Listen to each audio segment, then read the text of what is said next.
When we think of the death of Karna, the tragic hero of the Mahabharata, we visualize the arrow of Arjuna piercing his neck. We see it as a victory of the Pandavas, a triumph of skill over skill. But if you look closer at the battlefield of Kurukshetra on that fateful 17th day, you will realize that Arjuna did not kill Karna. In fact, no human weapon had the power to kill him. The man who wore the armor of the sun god was invincible. So who killed him? Karna was not defeated by a warrior, he was defeated by memory. He was defeated by the earth he stood on. He was defeated by 3 specific curses that he had collected throughout his life. 3 silent time bombs that were ticking for decades, waiting for the exact same second to explode. The universe itself conspired to make sure that the greatest archer would stand helpless, weaponless, and defenseless at the moment of his death. To understand this tragedy, we have to go back long before the war began. The first nail in his coffin came from a simple, honest mistake. One day, a young Karna was practicing his archery in the dense forests. He saw a movement in the bushes and, thinking it was a wild deer, he released a sonic arrow. But when he rushed to check his prize, he did not find a deer. He found a cow, writhing in pain, taking its last breath. It belonged to a Brahmin who came running, tears streaming down his face. Karna apologized. He begged for forgiveness, explaining it was an accident.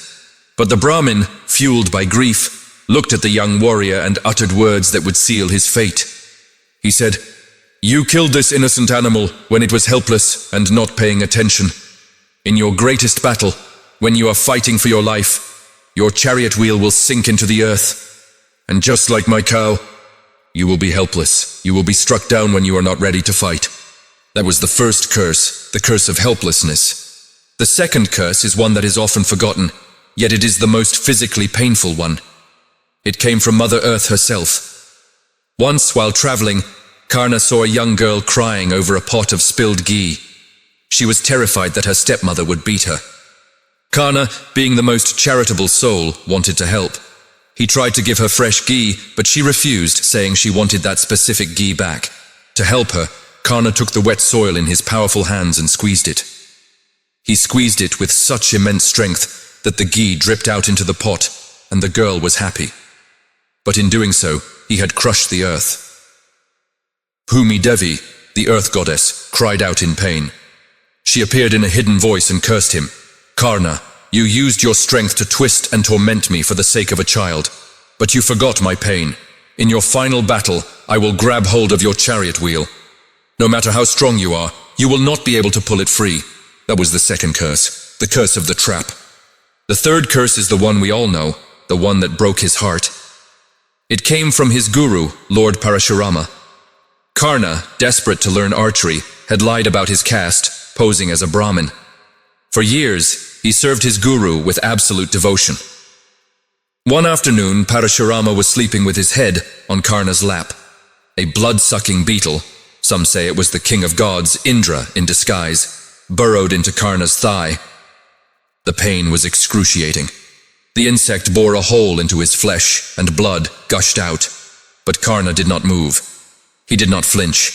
He feared that if he moved, his guru's sleep would be disturbed. When Parashurama woke up and saw the blood, he realized the truth. He said, "No Brahmin can endure this much pain in silence. Only a Kshatriya could bear this. You have lied to me." Enraged by the deception, the guru gave the final, fatal curse. "You learned the Brahmastra by deceit, so when you need it the most, when you are face to face with your greatest enemy, your mind will go blank. You will forget the mantras to summon the weapon." That was the third curse, the curse of forgetfulness. Fast forward to the 17th day of the war. Karna is face to face with Arjuna. This is the moment he has lived for. He reaches for his Vijay bow, but suddenly, the Brahmin's curse strikes. He feels a wave of helplessness. His chariot hits a patch of mud, and Bhoomi Devi's curse activates. The wheel sinks and gets stuck in the grip of the earth.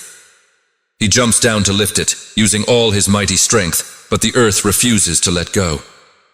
He looks up. Arjuna is aiming his arrow. Panic sets in. Karna tries to summon the Brahmastra to counter Arjuna. He closes his eyes to recite the mantra. But there is only silence. Parashurama's curse has wiped his memory. He stands there, wheel stuck, mind blank, weapon useless.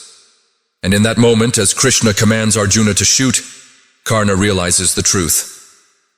The arrows didn't kill him. His own life did. He dies not as a villain, but as the victim of a destiny that was written in stone long before he ever picked up a bow.